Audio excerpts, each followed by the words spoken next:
শ্রীমদ্ ভাগবত গীতাতেই স্বয়ং ভগবান সেই পরাকাষ্ঠ জীবনের চলার পথের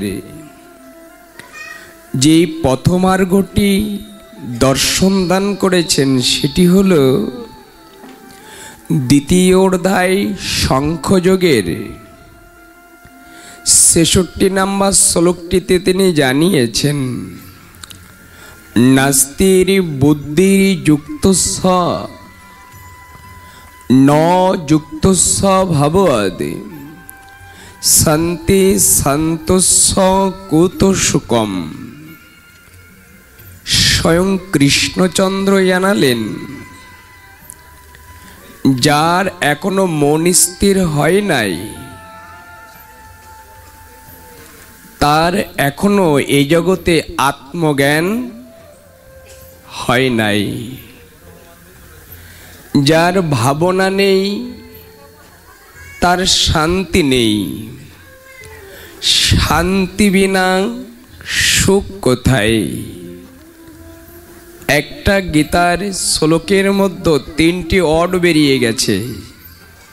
একটা হলো আপনি পূজায় যান, অর্চনে যান, একাদশী যজ্ঞ ব্রতে যান, যদি আপনার মন আপনার স্থির না রাখতে পারেন, ততদিন আপনি সেবায় গিয়ে ব্যর্থ হবেন, যদি নিজের মনকে নিজে স্থির না করতে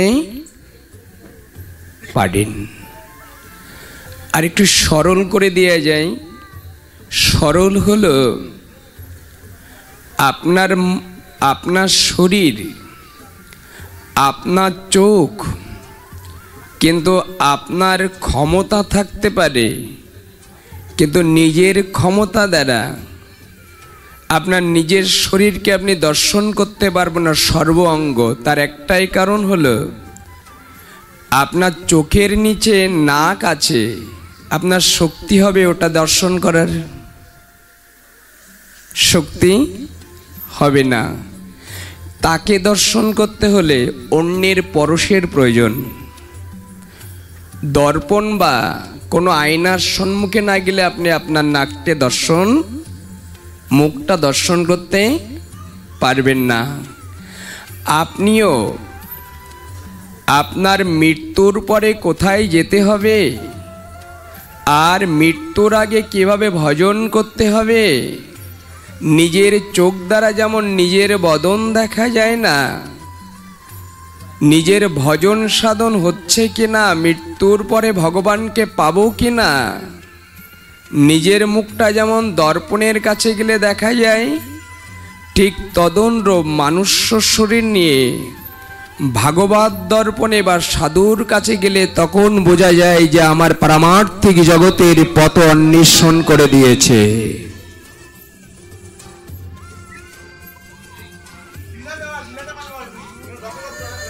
এখন এই স্তরে প্রবেশ করে আমরা অনুসরণ করতে চলেছি।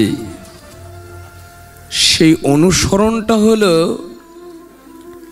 যে আমরা একটি স্তর আস্বাদন করতে চলেছি, সেটি হলো যে এই পরম মাধুর্য স্তর হলো দ্বিতীয় পয়ার শ্লোক সমন্বয় স্বয়ং কৃষ্ণচন্দ্র জানাচ্ছে যে যার ভাবনা নেই তার শান্তি নেই। ভাবনা নেই যার, এই কথাটির আমরা আস্বাদন করব, খুব মন দিয়ে শ্রবণ করবেন। যার ভাবনা নেই তার শান্তি নেই, আর শান্তি বিনা সুখ কোথায়? এর পরম তত্ত্ব হলো যে আমাদের গোবিন্দ কৃষ্ণচন্দ্র গীতায় বললেন, যার ভাবনা নেই তার শান্তি। আচ্ছা, আমাদের ভাবনা আছে কি নেই? আমাদের মস্তিষ্কে ভাবনা আছে কি নেই? গোবিন্দ স্বয়ং কৃষ্ণচন্দ্র জানালেন যে এই ভাবনার কথাটা হৃদয়ঙ্গম করে যদি মানুষ চিন্তিত আর নিদ্রিত যায়, তাহলে তাতে অন্তিম স্তরে ভগবত প্রাপ্ত হতে পারবে। যদি এই শ্লোকের একটা সংজ্ঞা আস্বাদন করতে পারে, সেটি হলো ভাবনা। এই ভাবনাটা কোথায়, কোন স্তরে দান করেছে দেখুন। এই ভাবনা টাকা, ঐশ্বর্য, গাড়ি বা বাড়ি এই চিন্তা হতে পারে।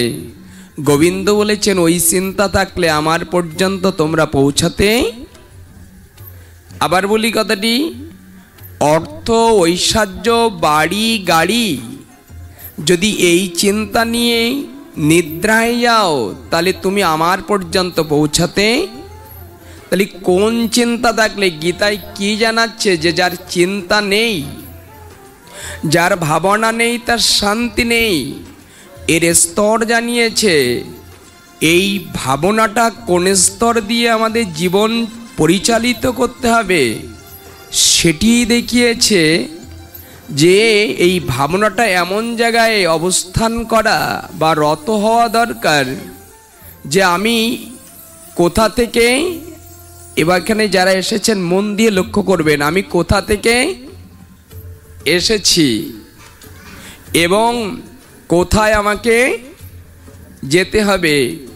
তৃতীয় স্তর, আমি কোথায় আছি। কয়টি স্তর আস্বাদন করেছে?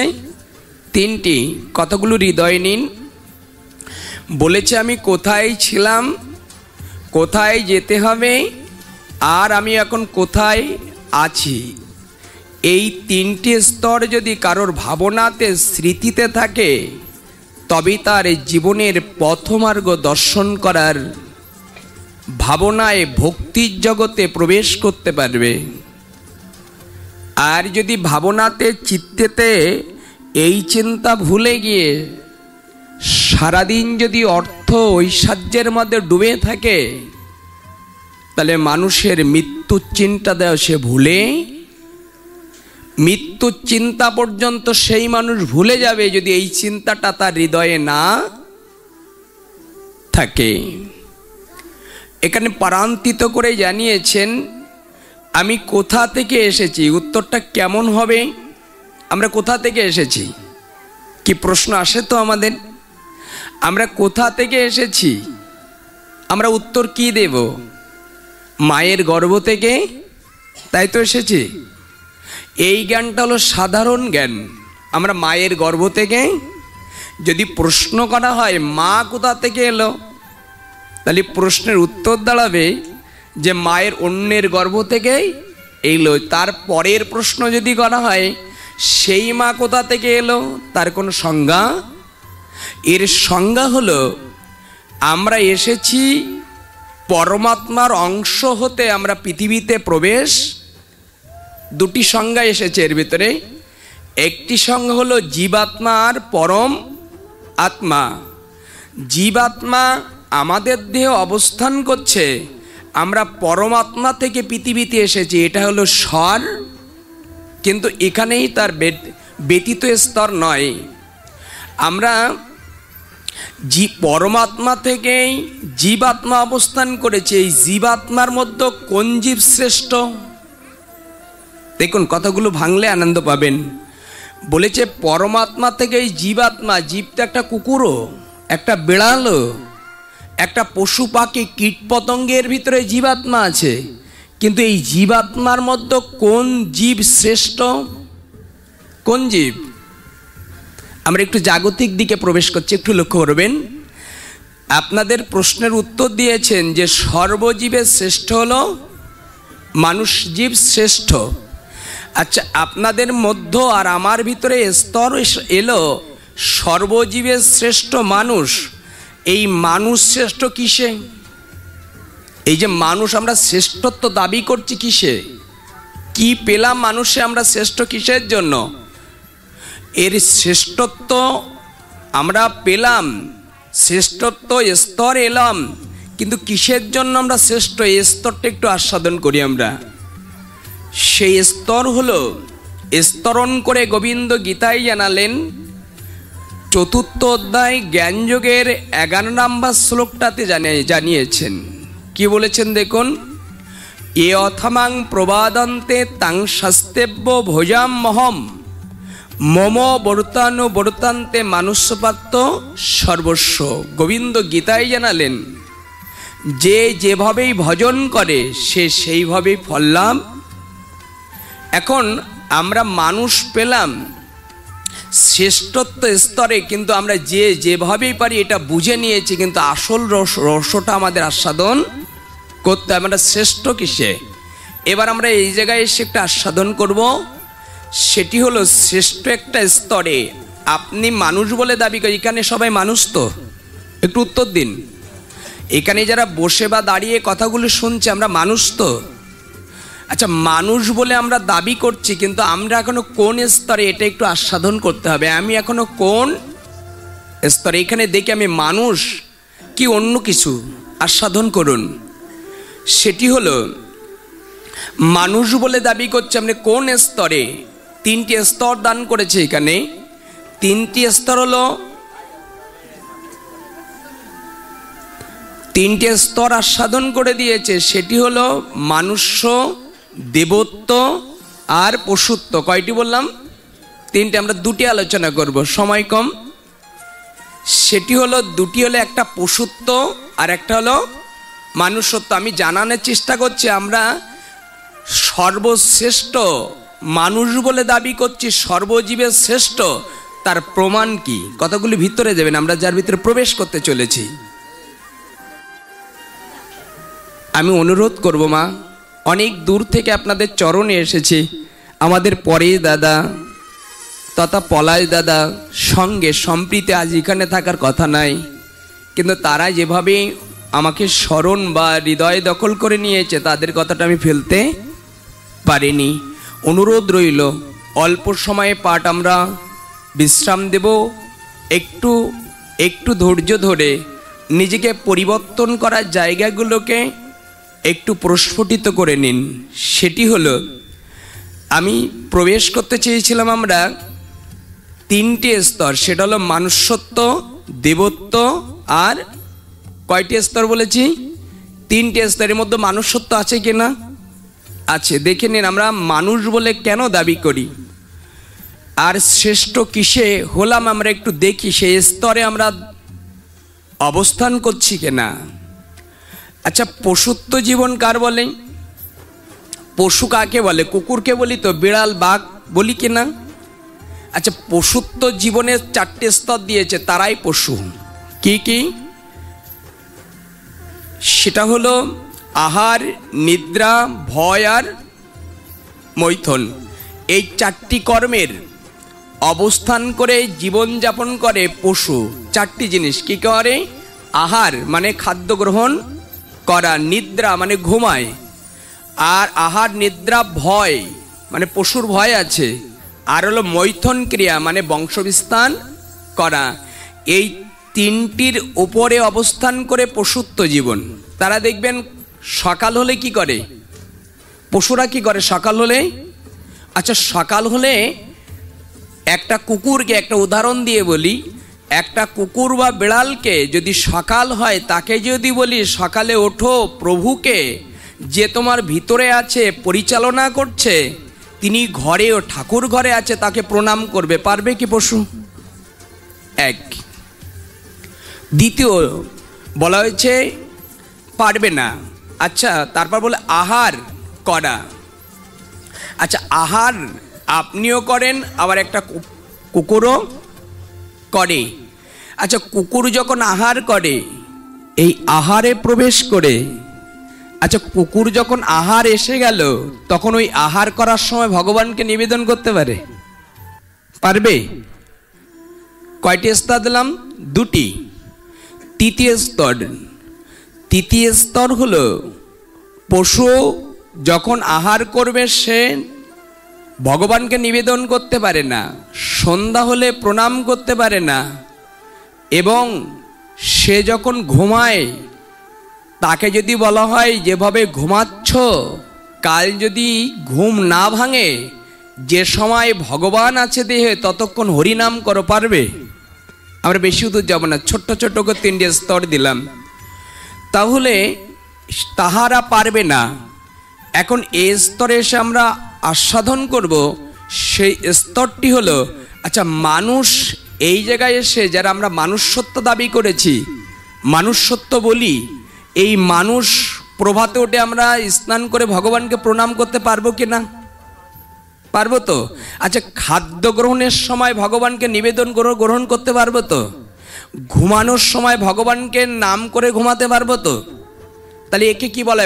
পশু যেটা পারবে না, মানুষ সেটা পারবে। এই জন্য মানুষের ভিতরে জ্ঞান বা চৈতন্য বুদ্ধি দান করেছে, পশুর ভিতরে এটা দেয়। এই জন্য সর্বজীবের শ্রেষ্ঠ। পশুর ভিতরে বুদ্ধি বা জ্ঞান পারমার্থিক জগতের ভগবান শ্রীকৃষ্ণ প্রদান করেনি। এই জন্য পশুত্ব অপরাধ হোক আর নিরপরাধ হোক, পশু মারা গেলে তার কোনো বিচার হবে না, আর মানুষ মারা গেলে তার বিচার। আর একটু সরল করে বলি, কারোর কাছে যদি 5 লক্ষ টাকা দেয়, তাহলে যে দিয়েছে সে হিসাব নেবে কিনা? কিন্তু 5 লক্ষ টাকা না দিয়ে লোহা যদি 2 কেজি দেয়, ওটা যদি হারিয়েও ফেলে, তাহলে কি ওই কর্তৃত্ব হিসাব নেবে যে ওর কোনো মূল্য নাই? অর্থাৎ পশুর কাছে পারমার্থিক জগতের জ্ঞান বা বুদ্ধি ভগবান দেয়নি, তাই ওর কোনো বিচার। আর মানুষের কাছে জ্ঞান বুদ্ধি পারমার্থিক জগতে দিয়েছে বিধায় এদের মৃত্যুর পরে বিচার। সাবধান হওয়ার কথা এখানে। এখন আমরা এখানে আস্বাদন করতে চলেছি, এবার আমার দিকে একটু নজর দিয়ে বা নিজেকে পরিচয় জেনে নিন। সেটা হলো আমার মতো অধম। সেটা হলো সকালে উঠে যদি ভগবানকে স্নান না করে, মন্দিরে প্রবেশ করে মাথাটা নত না করে আমি যদি কাজে বেরিয়ে যাই, শৌচাগার করলাম, স্নান নাই, পবিত্র নাই, আসমন নাই, কাজে বেরোলাম চাকরি বা কোনো কাজে, এটা কোন জীবন? এক। দ্বিতীয়ত, দুপুরে এলাম, খাদ্য এসে গেল, রাজভোগ হোক আর অন্য অন্য কিছু হোক, সেই সম্মুখে যখন এসে গেল, আচ্ছা পশু যখন মুখ দিয়ে খায় তার হাত আছে, আছে কি? কিন্তু মানুষের দুটো হাত দিয়েছে। দিয়েছে কে? গোবিন্দ। মুখ দিয়ে অন্ন লাগানোর সময় কোনো ফাঁক থাকে? তার খাবে মুখ দিয়ে, কোনো ফাঁক থাকে? কিন্তু মানুষ যখন তার অন্নে আর মুখের কি মধ্যেখানে ফাঁক আছে কিনা, দূরত্ব আছে কিনা? গোবিন্দ উত্তর দান করেছে, পশুর কোনো দূরত্ব রাখিনি, আর মানুষকে আমি দূরত্ব করে রেখেছে। তার একটাই কারণ, গীতায় বলেছে, আমাকে না দিয়ে যিনি ভক্ষণ করে তাকে কি বলা হয়? খুব মন দিয়ে লক্ষ্য করবেন। এখন এই কথা নির্যাসপূর্ণ ভাব হলো যে মানুষ যখন নিবেদন করে ভগবানকে গ্রহণ করে না, তাহলে ওই মানুষ কোন স্তরে? পশু নিবেদন করতে পারে না, ও মুখ লাগিয়ে খায়, আর মানুষ হাত থাকার সত্ত্বে দুপুরে বাড়ি এলো, ভগবানকে নিবেদন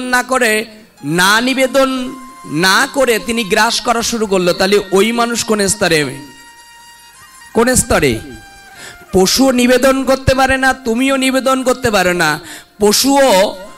পশুও ঠাকুর ঘরে গিয়ে প্রণাম করতে পারে না, তুমিও প্রণাম করতে পারো না, তাহলে আমরা কোন স্তরে? আমরা মানুষ বলে দাবি করছি আমি মানুষ, কাঠামটা মানুষ হতে পারে, কেন আমার মতো প্রদীপ এখনো পশু স্তরে, যে এখনো ভগবানকে মাথা নত করতে পারে না, যে এখনো কৃপা করে যা খাদ্য গ্রহণ করে তার আগে কৃপা করে ভগবানকে দিতে পারে। কথা বুঝতে পারছি? তাহলে আমরা এখনো পর্যন্ত ভাগবত পাঠে প্রবেশ করেছি, ভাগবত তত্ত্ব আস্বাদন করি, কিন্তু একবারের জন্য তাকিয়ে দেখেছেন আমরা এই সুন্দর সুদুর্লভ মানুষ্য শরীর পেয়ে আমরা কি করে রেখেছি? পশু। কথা বুঝতে পেরেছি? আমরা শুধু মানুষ জন্ম পাইনি, আমরা সুদুর্লভ মানুষ্য জন্ম পেয়েছি। এবার আমরা দুটি স্তর আমরা আস্বাদন করব। সেটা একটা বলেছি দেবত্ব, আর একটা হলো পশুত্ব। আচ্ছা, পশুরও হরিনাম করতে পারে না, আর পারে না, দেবতারা পারে। দেবতাদের চিনি আমরা, কালী দুর্গা যারা আমরা দেখেছি, এই দেবতারাও হরিনাম করতে, সাধুসঙ্গ করতে পারে না। দেবতারাও পরিত্যক্ত, এবং তখন সেই স্তরে এখানে আরেকটু দেখায়, আপনারা বলবেন হরিনাম করতে পারবে না কেন? কারণ স্বর্গে যাই, কারা স্বর্গে থাকে? দেবতারা থাকে। দেবতারা স্বর্গে থাকে, কিন্তু স্বর্গে হরিনাম করার কোনো স্তর এখানে পশু চাচ্ছে গোবিন্দ কৃপা করে আমার মানুষ কুলে জন্ম দেওয়া, দেবতারাও চাচ্ছে আমার মানুষ কুলে। আচ্ছা, এই জন্ম আপনি আমি পেলাম, কিন্তু আমরা রেখেছি কি করে? তাহলে এই যে দেহটা আপনারা নিয়ে কথা শুনছেন এবং হৃদয়ঙ্গম করছেন, তাহলে আমাদের মনে হয় আমরা সৌভাগ্যবান মনে হয় আপনাদের? পশুরা পাচ্ছেন না, দেবতারাও পাচ্ছেন না, সেই দেহ আপনি প্রাপ্ত হয়েছেন। এই দেহটা পাওয়ার পরে আমরা কি মনে হয় আমরা যারা এতক্ষণ শুনেছি আমরা সৌভাগ্যবান? পশুরাও হরিনাম করতে পারে না, ভগবত প্রাপ্ত হতে পারে না, দেবতারাও পারে না, সেই জন্ম পেয়েছি আমরা শুদ্ধ পরম স্তরে রেখেছি, কিন্তু আমরা রেখেছি কি করে সেই দেহটা? সেই দিকে একটু দৃষ্টান্ত রেখে আমরা আস্বাদন করছিলাম। আমরা এখন কোন স্তরে মনে আছে আমরা কি বলেছি? তাহলে এখন যদি যোগ বিয়োগ করা হয়, তাহলে এখানেই বসে অনুভব করেন আমি কোন স্তরে, আমরা মানুষ স্তরে না পশু স্তরে? আমরা মানুষ বলে দাবি করি, কিন্তু সাবধান হয়ে যান, যদি ভিতরে আমার মতো প্রদীপ পশু স্তরে থাকে, মানুষ অবকাঠাম পাঁচতলা বাড়ি থাকতে পারে, কোটিপতি হতে পারেন আপনি, কিন্তু আমার গোবিন্দ জানাচ্ছে যদি পশুবৃত্ত আচরণ থাকে, তা মৃত্যুর পরে আর তুমি মানুষ শরীর পাবে। এই জন্মটা আপনি মানুষ হতে পারবেন, কিন্তু এরপরে যদি পশুত্ব আচরণ থাকে, না করলে না নিবেদন, না করলে প্রার্থনা, না করলে বৈষ্ণব সেবা, আর না করলে নিজে হাত দিয়ে ভগবানের সেবা, গোবিন্দ বললেন এই জন্ম তুমি আর পাবে। আচ্ছা, ভয় হচ্ছে না আপনাদের ভয় হচ্ছে না কথাগুলো শুনে? আরো শুনুন জাগতিক কথা। আমার একটু ছোট ফোনটা দিয়ে দেন, কেন টাইম বুঝতে পারবো না, আমি অনেক লোভিত। সেই স্তরগুলো একটু, আচ্ছা আমরা এই মানুষ শরীর পেলাম, আমরা 9:30 পর্যন্ত যাবো, তাই তো?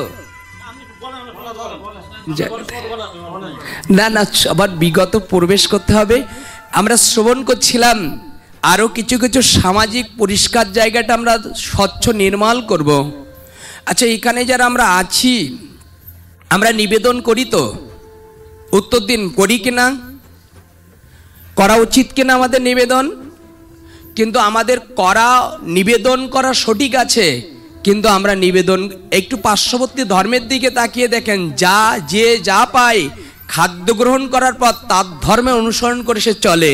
কিন্তু আমাদের ধর্ম, সনাতন ধর্ম গ্রহণ করেছি, আমরা সনাতন ধর্মের মায়ের গর্ভে এসেছি, কিন্তু আমার বাড়ির কৃপা করে কোনো কিছু আসলে আমি ভগবানকে নিবেদন করি।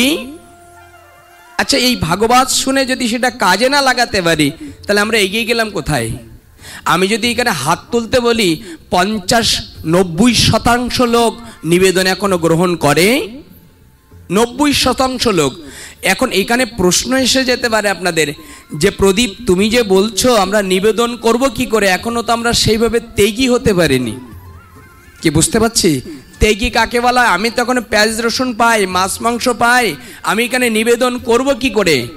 এই জায়গাগুলোকে ঢাল করে আজ যুব সমাজ পিছিয়ে যাচ্ছে, আজকে আমাদের মধ্যবর্তী ব্যক্তি পিছিয়ে যাচ্ছে, এই নিবেদন না করতে পেরে এই জায়গাগুলোকে ধস নেমে যাচ্ছে।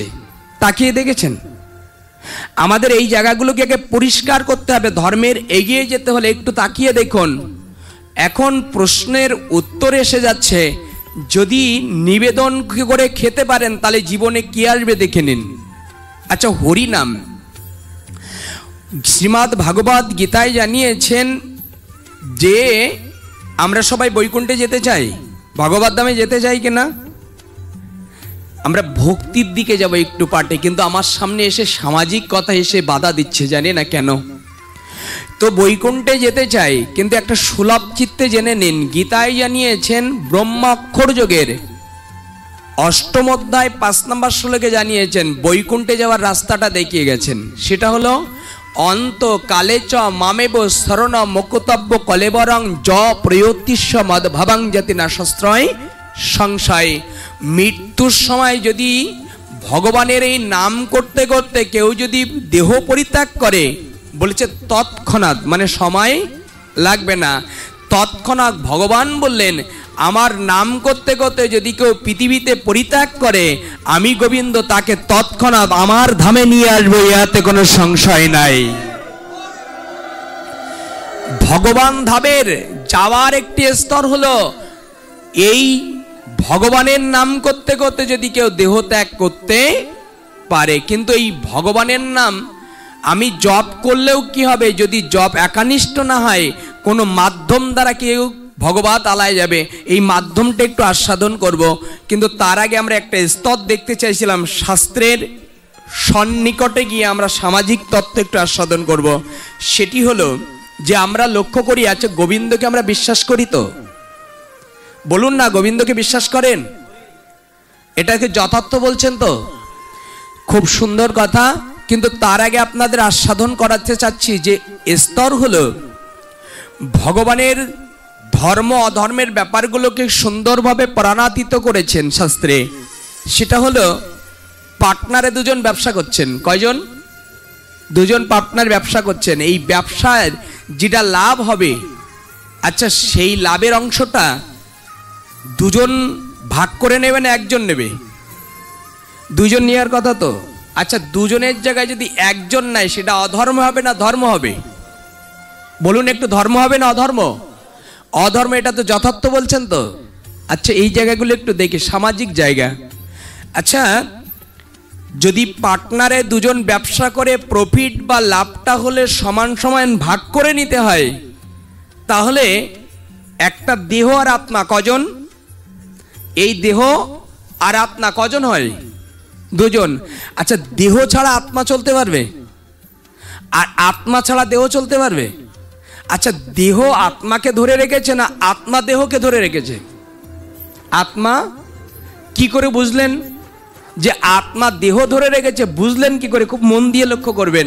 তার ব্যবধান বিজ্ঞান তত্ত্ব আর শাস্ত্র তত্ত্বে মিলিয়ে বলছে, যদি দেহ আত্মাকে ধরে রাখতো তাহলে মানুষের কখনো মৃত্যু, তার প্রমাণ দিয়ে যাচ্ছে। যদি দেহটা আত্মাকে ধরে রাখতো তাহলে দেহ কখনো মৃত্যু হতো? সারা জীবন আত্মাকে ধরে রাখতো। তাহলে প্রমাণ এলো যে দেহ আত্মাকে ধরে রাখে না, আত্মা দেহকে ধরে রাখে। অর্থাৎ আত্মা চলে গেলে দেহ আর কিছু করতে পারে না। তাহলে বোঝা গেল যে আত্মা দেহকে ধরে রেখেছে। তাহলে দুজনের কারণে আমরা কাজ করি তো, ব্যবসা করি, জন খাটি বা অন্য অন্য অনেক কিছু করি, এই দুজন দিয়ে তো করি। তাহলে দুজন পার্টনার হলাম তো আমরা। এক হলো ভগবান আর এক হলো আমি শব্দত্ব দেহ। আচ্ছা এই দুজনে ব্যবসা করলাম বা চাকরি করলাম, সন্ধ্যাবেলায় যে প্রফিটটা লাভটা হয়, তাহলে কজনে ভোগ করে নেওয়ার দরকার? কয়জনে? কিন্তু আপনারা কি বলেছেন এর আগে? যদি দুজনে না নিয়ে একজন নেয় তাকে কি বলা হয়? অধর্ম। তাহলে সারাদিন যে কাজ করলাম বা চাকরি করলাম, যা লাভের অংশটা হয় সন্ধ্যাবেলায় গোবিন্দকে হাফ হাফ করে দেওয়া হয় তো? কি কথা বুঝতে পারছি? আমাদের মস্তিষ্কে যাচ্ছে। সন্ধ্যাবেলায় যে লাভের অংশটা হয়, এখানে বললেন একটু আগে পার্টনারে দুজন ব্যবসা করলে যেটা লাভের অংশ হয় ওটা দুজনে ভাগ করে না নিলে এটা অধর্ম হয়, তাই তো হয়? তাই যদি হয় তাহলে দেহ আর আত্মা নিয়ে সব কাজ করছেন। দেহের মধ্যে আত্মা থাকলে বিল্ডিং হবে না, ব্যবসা হবে না, চাকরি হবে না, সন্তান হবে না, স্ত্রী হবে না, পুত্র হবে না, যদি আত্মা দেহ মিলিত না হয়। তাহলে এই দুজন মিলেই সব করছেন। কিন্তু সন্ধ্যাবেলা হলে অর্থের বেলায় কি একজন নেই না দুজন নেই? তাহলে ধর্ম কোথায়? একটু লক্ষ্য করেন, লক্ষ্য করে নিজের দিকে দৃষ্টি রাখান। আমরা ধর্মের জায়গাগুলোকে আপনাদের সজ্ঞান করে দিচ্ছি। সেই জায়গা হলো এই প্রফিটটা বা লাভের অংশটা গোবিন্দকে দেই, আমি ভাঙবো না, সময় একটু ভক্তির দিকে যাব। এই জায়গা হলো যে এই জায়গাটা আমরা দেই না। দ্বিতীয় স্তরে আমরা এটা ধর্ম করি না অধর্ম করি? তাহলে উত্তর হলো এই অধর্মের জায়গাগুলো একটু ফিরিয়ে আসুন। প্রদীপ অর্থ কি ভগবান নিতে পারে? আসুন দেখান দেখি। এর আগে আপনারা কি বলেছেন? গোবিন্দকে সবাই বিশ্বাস কি করেন তো? আচ্ছা যথার্থ বলছেন তো যে আমরা করি? আচ্ছা তাই যদি করেন, আচ্ছা টাকাটা যদি ড্রয়ার ভর্তির হয়ে যায় গোবিন্দকে না দেওয়ার পর, গোবিন্দ অনেক টাকার মালিক হয়ে গেলেন, ওই টাকাটা যখন কোথায় রাখবেন? বেশি হয়ে গেলে কোথায় নিয়ে যান? ব্যাংকে নিয়ে যান তো। আচ্ছা ব্যাংকে যদি নিয়ে যান, আচ্ছা সর্ববিশ্বাস যে ব্যক্তি তার নামে তো অ্যাকাউন্ট করা হয়। হ্যাঁ বুঝতে পারছেন তো কোথায় যাচ্ছে শাস্ত্র? এবার আপনারা বলেছেন যে বিশ্বাস ভগবানকে করি। আচ্ছা, টাকা যদি হয়ে যায় অ্যাকাউন্টে কার নামে করেন? বিশ্বাস জায়গায় তো বিশ্বাস ব্যক্তির কাছে তো তার নামে অ্যাকাউন্ট হয়, কিন্তু কার নামে হয়? নিজের নামে। আচ্ছা, গোবিন্দ বলেন ছেড়ে দিলাম, বিশ্বাস বলছো মুখে কিন্তু কাজে অনেকটা সমস্যা হয়ে যাচ্ছে, আমি ছেড়ে দিলাম ওখান থেকে। কিন্তু দ্বিতীয় স্তরে আমি আসি, অ্যাকাউন্টটা তোমার নামে করো, তাতে দুঃখ নেই, কিন্তু অ্যাকাউন্টের পরে কি আসে? নমিনি। গোবিন্দ বলেছে ওটা তোমার নামে রাখো, কিন্তু মৃত্যুর পরের এবার আমার একটু আশ্রয় দাও। তুমি মৃত্যুর পরে জায়গাটা আমার কাছে রেখে যাও, আমাকে ভাগ দিলে না। বিশ্বাস করব মুখে বলছো, হরি নামে যাচ্ছ, কিন্তু অ্যাকাউন্ট তোমার নামে হোক, কিন্তু নমিনিটা আমার নামে করো। আচ্ছা, করি কার নামে? হ্যাঁ, তাহলে ভগবানকে মুখে মুখে বলছি বিশ্বাস করি, এখন এতক্ষণ আগে আপনারা বলেছেন যে গোবিন্দকে অনেকভাবে বিশ্বাস করেন, কই এসব জায়গায় গোবিন্দের নাম আছে তো? হ্যাঁ, তাহলে এর মধ্যে কিছু জ্ঞানী ব্যক্তি এসে গেছেন, প্রশ্ন তৈরি হয়ে গেছে, বলতে পারছেন না আমাকে, আমি আপনার প্রশ্নের উত্তর দিয়ে দিচ্ছি। প্রদীপ, ব্যাস আসনে বসে ভগবানকে টাকা খেতে পারে? টাকাকে মৃত্যুর পরে ভগবান নিতে পারে? তাহলে ওই আসনে বসে ওই কথা বলছে কেন? শাস্ত্র দাও। কি এসে গেছেন আপনাদের? নিন, শাস্ত্র যুক্ত আলোচনা নিন। আচ্ছা, এই স্তর হলো ধান যখন ধানে রূপান্তরিত থাকে, ওই ধানটা পশুত্ব খাদ্য না মানুষের খাদ্য? মানুষের। ধান কার খাদ্য? ধান দিলে খেতে পারবেন, ওটা পশুত্বর খাদ্য। আচ্ছা, ধান যেমন পশুত্বর খাদ্য, টাকা তেমন মানুষের খাদ্য। মানুষের খাদ্য হতে পারে, কিন্তু ভগবান টাকা খায়। আমি বলতে চাচ্ছি কি, ব্যাংকে টাকা রাখলাম, নমিনে করলাম, ভগবান নিতে পারবে? তাহলে সেখানে না নিতে পারলে সে আলোচনা দিয়ে লাভ কি? সে আস্থা ভজন জায়গাটা আপনাদের দর্শন করাচ্ছি, একটু লক্ষ্য করুন। আচ্ছা, ধানের মধ্যে চাল আছে। আচ্ছা, ধান কোথায় নিয়ে গেলে চাল হবে? সেটা হলো রাইস মিলে নিয়ে গেলে ওই ধান থেকে একদিক তুষ আর একদিকে চাল বের করে দেয়। আচ্ছা, ধান থেকে যদি চালে রূপান্তরিত হয়ে যায়, আচ্ছা ওই তখন কার খাদ্য? মানুষের খাদ্য। এতক্ষণ পশু ছিল, এবার হলো মানুষের। ধান যদি রাইস মিলে গেলে সেটা মানুষের খাদ্য হতে পারে, তাহলে টাকাও কোনো মিলে নিয়ে গেলে সেটাও ভগবান খেতে। সেটা কোথায়? রাইস মিল যদি ধান নিয়ে গেলে চাল করে দিলে মানুষের খাদ্য হয়। গোবিন্দ বলেছেন ওই টাকাটা আমার নমিনে করলে, আমার কাছে রাখলে, আমি গোবিন্দ কথা দিলাম, আমার মিলটা হলো, আমার জায়গাটা হলো যেখানে সাধু সঙ্গ হয়, হরিনাম হয়। ওই টাকা দিয়ে যদি কোনো দ্রব্য কেনা হয়, ভগবত কৃপা করে কাজে লাগানো হয়, আমি গোবিন্দ কৃপা করে উকান্তেই সেটা আহরণ করি, এটা তো সংশয় নাই। কিন্তু টাকা আমার নামে করব, আমি ভাগ দেব না। গোবিন্দ বলেছেন ভাগ না দিলেও আমি ভাগ নিয়ে নেই, যদি তুমি বারবার আমার সঙ্গে ঠকাও। কি করবে? বলছে তুমি সব টাকা রাখলে কি হবে? যেদিন ক্যান্সার, ডায়াবেটিস, হার্ট অ্যাটাক হবে, ব্রেন স্ট্রোক হবে, যত টাকা আছে ভাগ দিলে না একসঙ্গে নিয়ে নেওয়ার ক্ষমতা আমার গোবিন্দ। কথা বুঝতে পারছি আমরা? অর্থ ধর্মের জায়গাগুলোকে আগে নির্যাসপূর্ণ আস্বাদন করুন। আমার সারমর্মের কথা হলো যে অর্থগুলো রোজগার করেন, পশুরা অন্যেরকে দিতে পারে না, কিন্তু মানুষ সেই অর্থের ধনগুলো মাঝে মাঝে বৈষ্ণব সেবায়, ভাগবত পাঠে, হরিনাম সংকীর্তনে কিছু দান করুন, ভগবান স্থায়িত করে। এতক্ষণ স্তরে আমরা এই জায়গায়, আমরা কোথায় ছিলাম? নিবেদনে, মনে আছে কথাটি? আমরা এই স্তরে উপলব্ধি করেছি, নিবেদনের কাছে ছিলাম। এই নিবেদন স্তরগুলোকে আমরা ভুলে যাই। এই ভুলান্টিত কথা হলো, আচ্ছা নিবেদন আমরা সবাই করি, তার একটা স্তর আমরা আস্বাদন করব, সেটি হলো নিবেদন করে আমাদের গ্রহণ করার কথা বলা যায়। পশু পারে না, মানুষ পারে কিনা? নিবেদন শব্দ অর্থ কি? একটু নিবেদন শব্দ অর্থ কি জানি কি আমরা? নিবেদন শব্দ অর্থ ভগবানকে স্মরণ করা।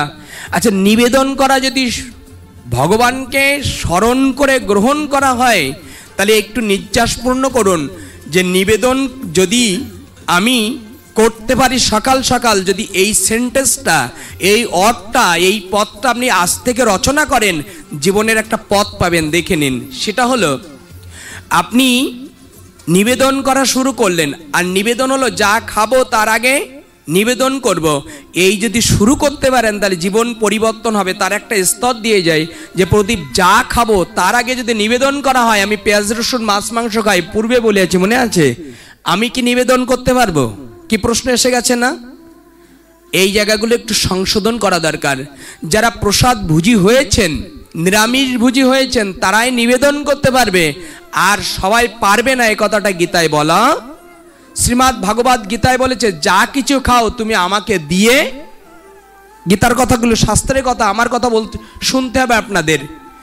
শাস্ত্রে বলেছেন যা কিছু খাও তুমি আমাকে নিবেদন করে খাও, কিন্তু কথা হলো যা কিছু খাবে মনে, পশু কি খায়? পশু কি খায়? বুঝতে পারছি তো, উৎসৃষ্ট। এখন আপনি যদি উটা খেয়ে ভগবানকে নিবেদন করেন তাহলে কিন্তু মহাপাপ হয়ে যাবে। কতগুলি দেখায়, আপনারা মাঝে মাঝে খান ভালো আর মন্দ। কি খান? ভালো আর, বুঝি তো এটা আমরা, ভালো মন্দ কাকে বলে? কিন্তু গোবিন্দ বলেছেন এই খেতে খেতে আমার প্রসাদের কথা ভুলে গেলে, আমি কথা দিলাম তোমার কাছে মৃত্যুর পরে মাঝে মাঝে ধনীরা মাঝে মাঝে খায়, গরিবরা মাঝে মাঝে খায়, কিন্তু তোমার মনোবাসনা পূর্ণ করার জন্য তুমি নিত্য যাতে ওই বস্তু খেতে পারো, আমি ওখানেই তোমার জন্ম দেব। এই জন্ম প্রসাদের জন্য, এই জন্ম ভজনের জন্য। এই দেহে যারা প্রসাদ নিবেদন করতে পারিনি, যেখানে গেলে এই ভালো মন্দ মাঝে মাঝে খেতে আপনার লালসা প্রবৃত্তি এসে গেছে, মৃত্যুর পরে যেখানে গেলে তুমি নিত্য খেতে পারো, এই জায়গায় জন্ম দেব। আর মানুষ করে জন্ম, কোথায় জন্ম হবে? বাঘ, সেগাল, সিংহ, এরা নিত্য কি খায়? তাহলে আপনি যদি এখানেই সারা জীবন কাটিয়ে যান, তাহলে মৃত্যুর পরে আপনার হাত ছাউনি দিচ্ছে, ওখানে আপনার জন্মটা হতে পারে। অনুরোধ রইল জায়গাগুলো দেখে নিন। আমরা নিবেদনের স্তরে ছিলাম। এই নিবেদনের স্তর হলো যে নিবেদন যদি কেউ করতে পারে, তার একটা জায়গায় দেখায়, সেটা হলো নিবেদন সকলে করতে পারে। পেঁয়াজ রসুন খেলেও নিবেদন করা যায়, আর পেঁয়াজ রসুন না খেলেও নিবেদন করা যায়। তার একটা নিবেদন শব্দ অর্থ কি? ভগবানকে স্মরণ করা। তাহলে মহামন্ত্র কি? মন্ত্রের মধ্যে শ্রেষ্ঠ মন্ত্র হলো মহা। আচ্ছা, মহামন্ত্র কি জাত পাত, সূচি অসুচি, পবিত্র অপবিত্র কোনো বিভেদ করেছে? তাহলে এই মন্ত্রটাও আমরা খাদ্য গ্রহণ করার আগে কি আমরা নিবেদন করতে পারি কিনা? একটু উচ্চারণ করেন, পারি কিনা? আচ্ছা, তারপরে প্রশ্ন হলো প্রদীপ এই বলছো নিবেদন আমি গ্রহণ করব, তবু কি সেটা দিয়ে গ্রহণ করা যায়? অহমি নচ, সেটাও যাবে না। কিন্তু তার একটা সুলভ চিত্তে জায়গাটা দেখায়। আচ্ছা, পেঁয়াজ রসুন মাছ মাংস খান, কিন্তু তার আগে সর্বপ্রথম আপনার যখন আপনার বাড়ি কোনো একটা নিমন্ত্রণ আসলো, আচ্ছা নিমন্ত্রণ আসার পরে একটু লক্ষ্য করে দেখুন, ওই নিমন্ত্রণ আসার পরে প্রথমে কি অন্য কিছু দেয়? প্রথমে কি দেয়? প্রথমে কি দেয়? প্রথমে আগে আসে জল, প্রথমে আগে আসে, তারপর অন্ন ভাত। আচ্ছা, জল কি নিরামিষ না আমিষ? আচ্ছা, অন্ন নিরামিষ না আমিষ? যদি আমার ইচ্ছা থাকে তাহলে উপায় একদিন, আচ্ছা এই দুটো দিয়েই কি আমি নিবেদন করতে পারবো? পারবো কি না? আচ্ছা, প্রত্যেক দিন আমি যদি এই অবস্থায় এই অন্ন আর জল দিয়ে নিবেদন করি, এরপরে অন্য কিছু খেতে পারি, তাহলে কি হবে? আমার গোবিন্দ বলেছে যে আমার পথে এক পা অগ্রসর হয়, আমি গোবিন্দ তার 10 পা অগ্রসর করে আমার কাছে টেনে নেই। তোমার প্রসাদ বুঝি হতে হবে না, তোমার প্রসাদ বুঝি হতে হবে না, তুমি নিত্য নিবেদন করে গ্রহণ করবে। আমি গোবিন্দ তোমার ওই আমার প্রসাদ, আমার অন্ন তুমি নিবেদন করে নিত্য গ্রহণ করছো, তুমি খেয়ে আস্বাদন করে শেষ করো, কিন্তু আমি বৈকুণ্ঠে থেকে দেখি তুমি প্রসাদ ভুজি তোমার হতে হবে না, নিত্য নিবেদনের ফলে আমি গোবিন্দ তোমার প্রসাদ ভুজি করে নেব যদি তুমি করতে পারো। আমি প্রসাদ ভুজি করে নেব যদি তুমি নিত্য নিবেদন করতে নাম করছে। আচ্ছা, নিবেদন করলে কি হয়? আমরা স্মরণকে বলে, সেটা হলো ছোট্ট একটা ব্র্যাকেট দিয়ে একটু ভক্তির দিকে গিয়ে পাঠ বিশ্রাম দেব। সেটি হলো নিবেদন যদি করে গ্রহণ করি, তাহলে আমি আজ থেকে যদি গ্রহণ করি, আচ্ছা জল বা অন্ন পেলাম, তাহলে মৃত্যুর সময় জল পাবো কিনা? শ্বাস উঠে গেলে কি দেয়? কি দেয়? জল দেয়। তাহলে আজ থেকে অন্নটা বা জল যদি নিবেদন করে গ্রহণ করতে পারি, মৃত্যু যেদিন হবে আমাদের সন্তান যখন জল দেবে, ভোগ গেলার সময়, গিরিপথ পার করার সময় আমার নিবেদন কথা মনে আসবে তো? আসবে কিনা? আচ্ছা নিবেদন কথাটা কি? ভগবানের নাম স্মরণ করা। আমার গীতায় কি স্টেপ দিয়ে গেছে, পথ দেখিয়েছে, যে মৃত্যুর সময় আমার স্মরণ করতে করতে দেহত্যাগ করলে অনায়াসে সে আমার ধাম প্রাপ্ত। মিলছে তো কথাই? তাহলে আজ থেকে জল বা অন্ন দিয়ে নিবেদন শুরু করলাম, আমার শ্বাস উঠে গেল, আমার সন্তান জল দিচ্ছে, ওই জল যখন গিরিপথ পার করবে, আমার প্রাণবায়ু যদি বেরিয়ে যায়, তাহলে আমি ভগবত পাবো কিনা? পাবো কিনা?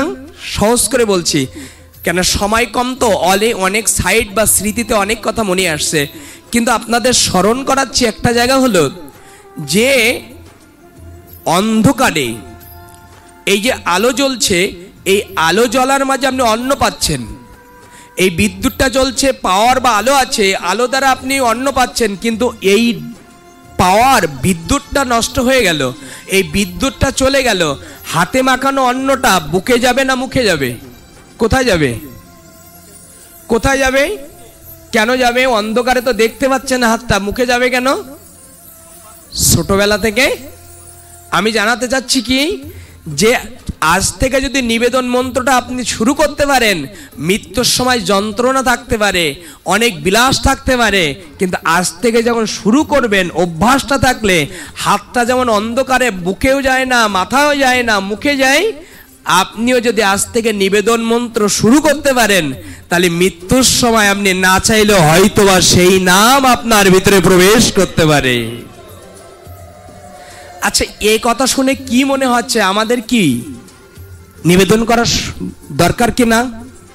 যারা এতক্ষণ শুনছেন, এই কপিল মুনির এই পরমার্থী মঙ্গলত্ব গ্রামের আজ এই কৃপা করে অধীর কৃষ্ণ রায়ের স্মরণ তিথিতে যারা এসেছেন, একটা কথাও যদি আচরণ করতে পারেন, তাহলে এই গ্রামের কল্যাণ। একটা কথার দিকে এলাম আমরা, যারা প্রবেশ করেছি, আমরা কি সবাই নিবেদন কাল থেকে করব কিনা? উত্তর দিন, করব কিনা?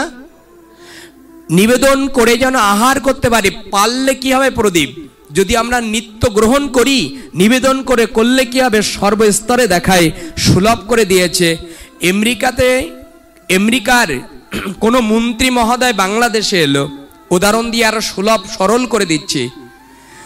তো এই মন্ত্রী মহোদয় বাংলাদেশে আসার পরে উনি জানলো বাংলাদেশের মিষ্টি সন্দেশ বিখ্যাত। উনি 2 কেজি সন্দেশ নিতে গেলেন। আচ্ছা সন্দেশের সময় লেগে থাকে আস্বাদন কে থাকে? সেই সন্দেশের সঙ্গে আকর্ষণ কার থাকে? কার থাকে? সেটা থাকে পিঁপড়ের। দেখলাম মিষ্টির সঙ্গে সম্পর্ক কার থাকে? পিঁপড়ের। তো পিঁপড়ের সন্দেশের সঙ্গে লাগানো আছে।